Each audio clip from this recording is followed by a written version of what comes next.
ઉત્પત્તિ અને તેમના પરચાની સંપૂર્ણ વાત કરીશું।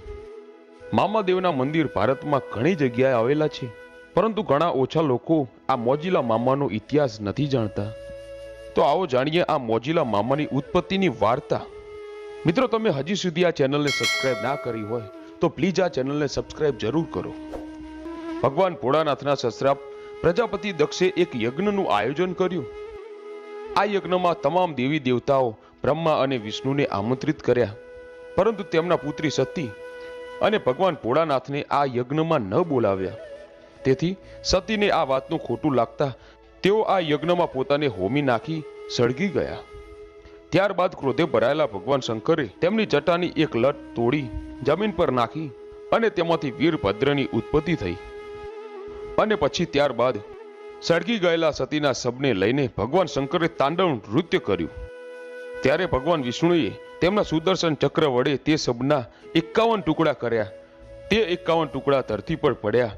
તે જગ્યાએ 51 શક્તિપીઠો બન્યા।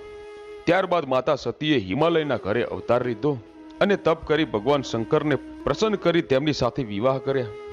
પછી વીરભદ્રએ ભગવાનને કહ્યું કે હે પ્રભુ, હવે મારે શું કરવાનું છે?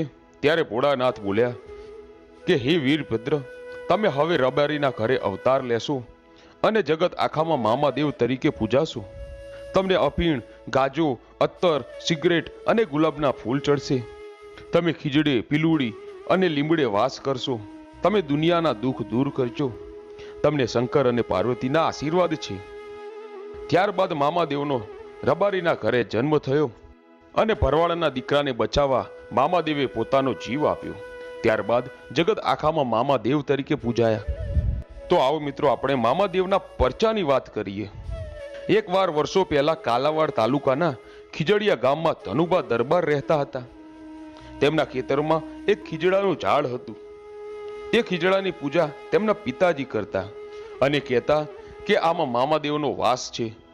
તેમના પિતાના સ્વર્ગવાસ પછી ધનુભા દરબાર પણ તે ખીજડાની પૂજા કરતા રહ્યા।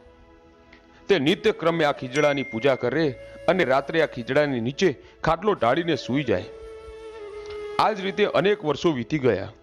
એક દિવસની વાત છે, એકવાર રાત્રે ધનુભા દરબાર ખીજડાની નીચે ખાટલો ઢાળીને સૂતા હતા।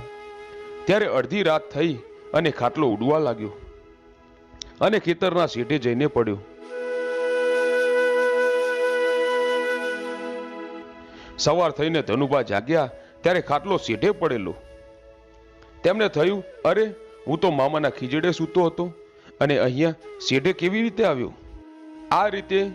આ રીતે રોજ ધનુભા મામાના ખીજડે સૂવે અને રોજ રાતે તેમનો ખાટલો ઉડીને શેઢે આવી જાય। સવારે જોવે તો ખાટલો શેઢે આવેલો હોય। આજે 5 દિવસ થયા, રાત પડી તો ધનુભાઈ વિચાર્યું કે આજે સૂવું નથી, જોવું તો ખરો આ શું થાય છે?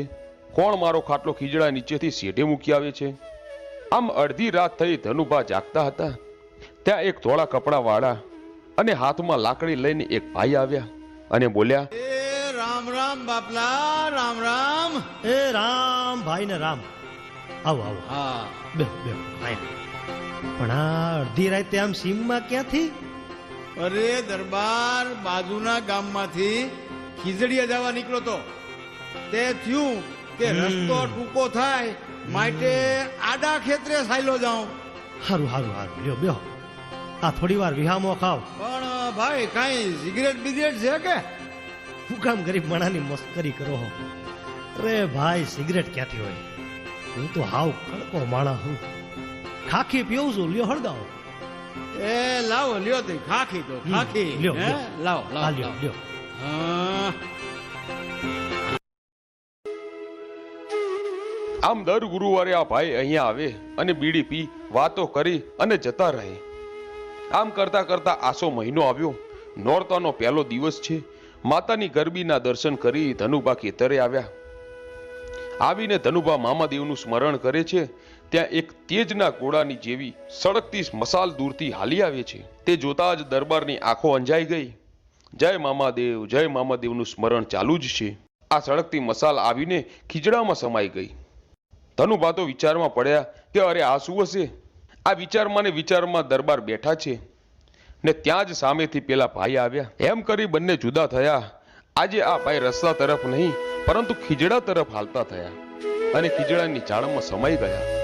આ જોઈ દરબારે બે હાથ જોડી અવાજ કર્યો કે હે મામા સરકાર ઊભા રહો. ત્યાં ખીજડામાંથી અવાજ આવ્યો, હવે નોરતાની 9મા દિવસે મળીશું. પછી તો દરબારને લગ્ન લાગી.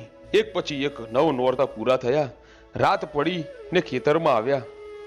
ખીજડાનું ઝાડ નીચે આવી ધૂપ કરીને મામા દેવને યાદ કરે છે.